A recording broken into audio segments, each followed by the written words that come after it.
Bon, déjà, parmi les 7 partenaires, il y a de l'existant, il y a des produits existants.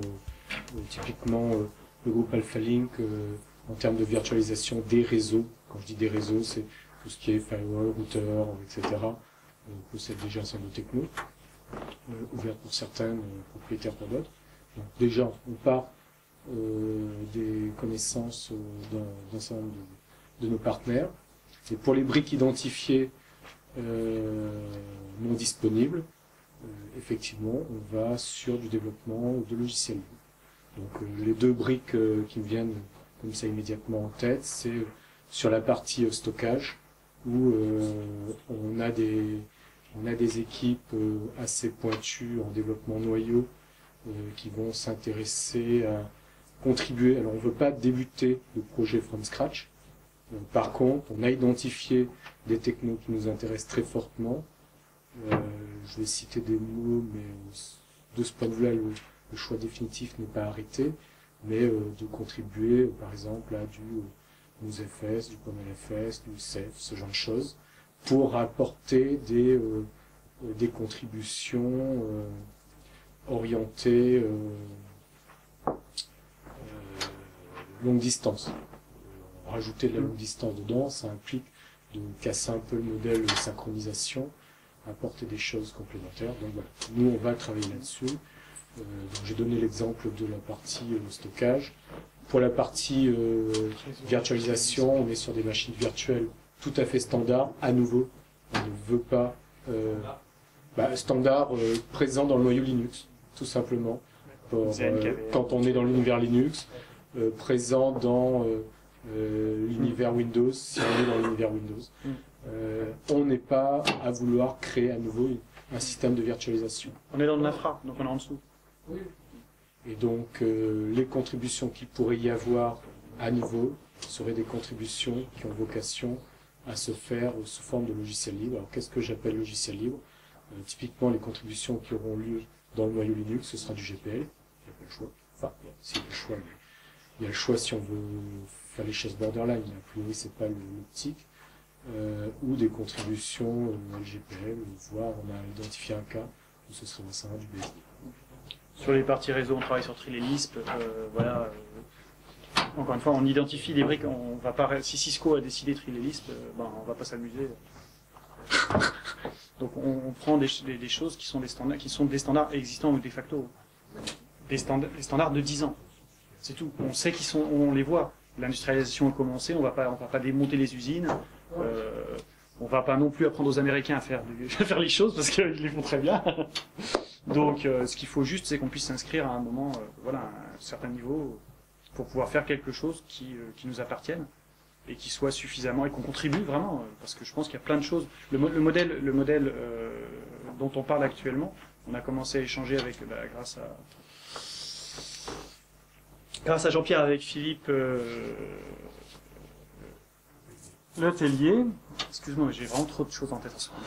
Et donc, après 3 heures de discussion, il m'a dit oui, je pense qu'il y a quelque chose à creuser, il faut y aller.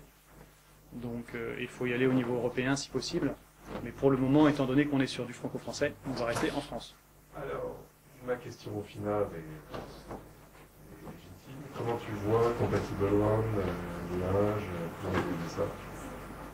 Alors déjà, d'un point de vue très concret, puisque suite à notre rencontre, j'ai continué à me renseigner et à me documenter. De manière très concrète, par exemple, le module relatif à l'économie d'énergie, la gestion des ressources, ce que nous avions décrit, je ne connaissais pas Compatible One au moment où le document de Propal Nuage a été conçu, mais il se trouve qu'on a à peu près utilisé les mêmes termes, les mêmes idées, les mêmes objectifs. Donc à partir de là, c'était un peu... Enfin, on peut éventuellement se dire, on est meilleur que tout le monde et on va recommencer from scratch. J'y crois pas. Par contre, je suis intéressé pour effectivement me rapprocher, typiquement l'équipe réseau de... Voilà. Donc ensuite, à voir en fonction des positions des uns et des autres si quelque chose peut être fait. Mais typiquement, nous, ça nous choquerait pas on travaille étroitement pour que notre partie liée à ça se fasse. Et sur l'aspect fédération de cloud, des choses comme ça. Alors sur l'aspect fédération de cloud, alors j'ai pas prétention à proposer un matching sur tous les aspects de Compatible One. Je serais même tenté de dire quelque part Compatible One a un spectre bien plus large que nous. Nous, on est un élément d'infrastructure. Moi, typiquement, la démonstration que vous nous avez présentée tout à l'heure avec XWiki, c'est exactement ce que j'aimerais avoir au-dessus de mon infrastructure. Je fournis une infrastructure, je ne résous pas les problématiques qui sont liées au déploiement, qui sont liées à la relation entre les infrastructures, etc. Mais je pense que si on parle d'écosystème et de choses comme ça, nous, on est côté soft, vous côté infrastructure. Exactement, tout à fait. On peut jouer sur les aspects catalogue de services, tout à fait. sur les bonnes infrastructures. Tout à fait. Ok, c'est conforme à ce que j'avais compris aussi. Ok, en tout cas, là, profitez-en parce que l'équipe réseau est Oui, Laurent Lefebvre m'a dit qu'il y avait une délégation que je dois essayer de trouver. Et oui, ils font des très bonnes choses sur ces aspects-là. Mais de toute façon, toute personne qui veut contribuer, l'équipe Nuage est centrée sur un développement collaboratif. Et encore une fois, comme on est dans les emprunts d'avenir, je sais pas pourquoi c'est pas un emprunt d'avenir, c'est les grands emprunts. Mais oui, mais alors moi ça me colle à la tête quand même. Et il y a un lapsus révélateur. Ah non, mais il y a le côté. On finira bien par le payer à un moment. Ouais. Donc, Nuage prend une partie de l'argent. Théoriquement, on rend une partie de l'argent. Ah, pas théoriquement. C'est pas avec ça qu'on va devenir riche. T'inquiète pas, on continue tout. Oui, mais on envisage des partenariats vraiment technologiques avec tout le monde.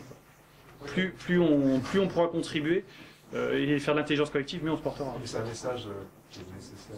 Nous, typiquement, les contributions sur lesquelles on va essayer de pas fédérer, mais auxquelles on voudrait contribuer